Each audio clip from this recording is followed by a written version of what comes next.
Welcome to Moments in History channel. Have you ever wondered what it takes to conquer the known world before your 33rd birthday? To build an empire that stretches across 3 continents and leaves a legacy that echoes through millennia? Today, we're diving into the life of a man who did just that. A king, a warrior, a student of Aristotle, and a figure shrouded in legend. This is the story of Alexander the Great. Our journey begins in 356 BCE in the small kingdom of Macedonia. A prince is born, Alexander, son of the formidable King Philip II and the mystical Queen Olympias. From the start, this wasn't an ordinary childhood. His father, Philip, was a military genius, transforming the Macedonian army into the most dominant fighting force of its time. He taught Alexander the art of war, strategy, and leadership. His mother, Olympias, a woman of intense passion and deep spiritual beliefs, told him tales of heroes and gods, even suggesting he was descended from Achilles and Hercules. It was a potent combination, fueling a belief in his own destiny. But it wasn't all swords and shields. A figure of immense intellect was brought in to shape the young prince's mind, the philosopher Aristotle. For 3 years, Aristotle tutored Alexander, instilling in him a profound love for philosophy, science, literature, and the richness of Greek culture. He didn't just teach him facts, he taught him how to think, to question, and to appreciate the world's complexities. This education would prove just as crucial as his military training. It gave him a vision not just of conquest, but of culture, of creating something new and lasting. Alexander carried a copy of Homer's Iliad, annotated by Aristotle, with him on all his campaigns. It was his blueprint for heroism. In 336 BCE, tragedy and opportunity struck in the same devastating blow. King Philip II was assassinated. Suddenly, at the young age of 20, Alexander was king. The kingdom was fragile, with enemies circling and Greek city-states ready to rebel. Thinking the young king was weak, they were disastrously wrong. Alexander moved with lightning speed. He marched south, crushed the rebellions with brutal efficiency, and united the Greeks under his command, just as his father had planned. He proved he was not just Philip's son, but his successor in both ambition and ability. With Greece secured, he turned his gaze east, towards the ultimate prize, the colossal Persian Empire, the superpower of the ancient world. In 334 BCE, Alexander crossed the Hellespont into Asia with an army of around 40,000 men. It was an audacious gamble, a David versus Goliath scenario. The Persian Empire was vast, wealthy, and commanded armies that dwarfed his own. But Alexander had a few secret weapons: the Macedonian phalanx, a disciplined and battle-hardened force, and his own unparalleled tactical genius. The first major test came at the Battle of the Granicus. The Persians held the high ground on the opposite riverbank, a strong defensive position. Any conventional commander would have waited. Alexander was not conventional. He ordered a direct, seemingly reckless charge across the river and straight into the enemy lines. He led from the front, a whirlwind of action in the heart of the battle, his distinctive helmet making him an easy target. He nearly lost his life, but his personal bravery inspired his men to a stunning victory. It sent a shockwave across Persia. This was no ordinary invader. A year later, at the Battle of Issus, he faced the Persian king, Darius III himself.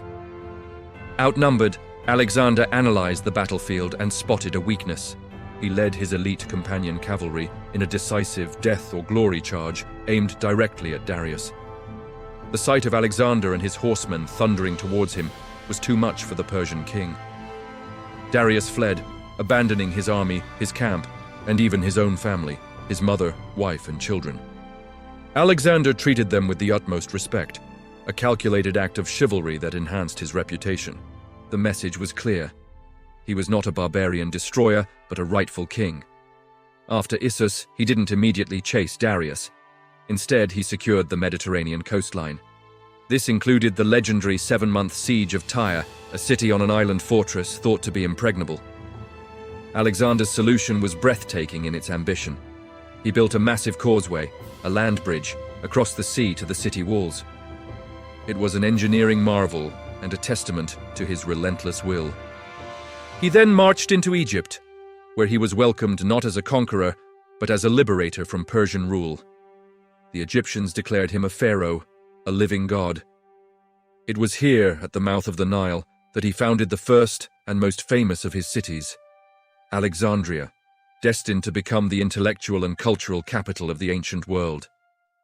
The final showdown with Darius came in 331 BCE at Gaugamela, on a vast open plain chosen by the Persians. Darius had assembled an enormous army, with scythed chariots and war elephants, confident he could crush the smaller Macedonian force.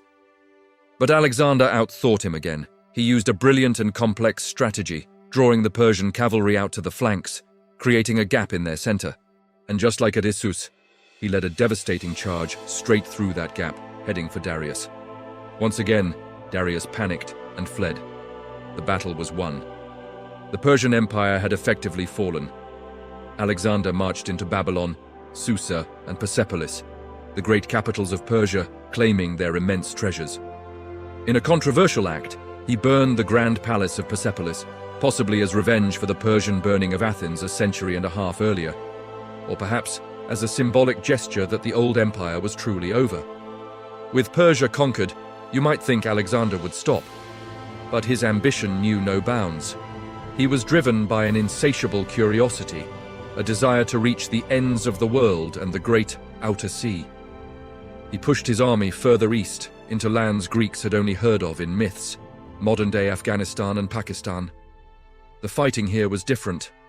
It wasn't about set-piece battles, but brutal guerrilla warfare in harsh, mountainous terrain. His men grew weary.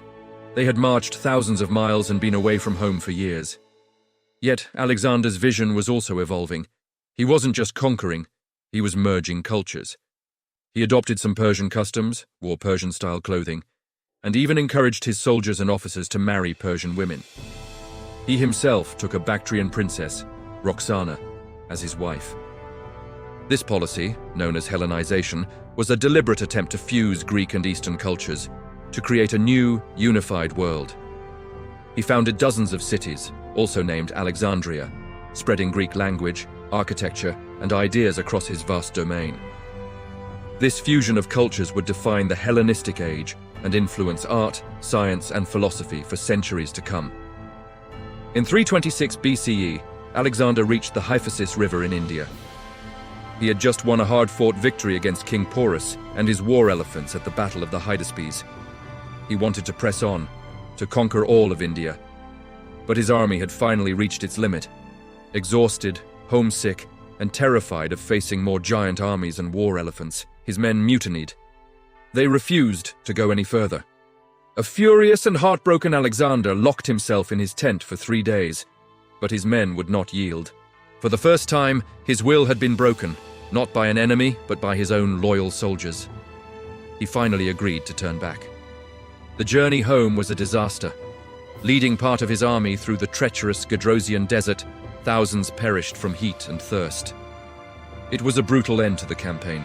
When he finally returned to Babylon, he found his empire in disarray, with corrupt governors and disorder. He began to plan for the future. New explorations into Arabia, administrative reforms, and further integration of his Persian and Macedonian subjects. But he would never see these plans through. In June of 323 BCE, after a prolonged banquet and drinking bout, Alexander fell ill with a fever. For 10 days, his condition worsened. His soldiers, hearing he was dying, filed past his bed to bid farewell to their legendary commander. When they asked him to whom he left his empire, he whispered, "To the strongest." He died shortly after at the age of just 32. The cause of his death remains one of history's great mysteries. Was it malaria, typhoid fever, or perhaps poison? We'll likely never know for sure. His body was hijacked on its way back to Macedonia and taken to Egypt, eventually entombed in a golden sarcophagus in his great city, Alexandria. Without its singular leader, Alexander's vast empire shattered almost immediately. His generals, the Diadochi, carved it up for themselves, fighting decades of wars over the pieces. Yet Alexander's legacy was not the empire itself, but the world it created. He had shattered the old boundaries between East and West, ushering in the Hellenistic period, a vibrant new era of cultural exchange that shaped civilization for centuries. He remains a symbol of ultimate ambition, of military genius, and of a vision to unite the world. A mortal man who became a legend. Thank you so much for joining me on this journey through the life of Alexander the Great. If you enjoyed this video, please give it a thumbs up, and don't forget to subscribe to Moments in History channel, and hit that notification bell so you don't miss our next historical adventure. See you next time.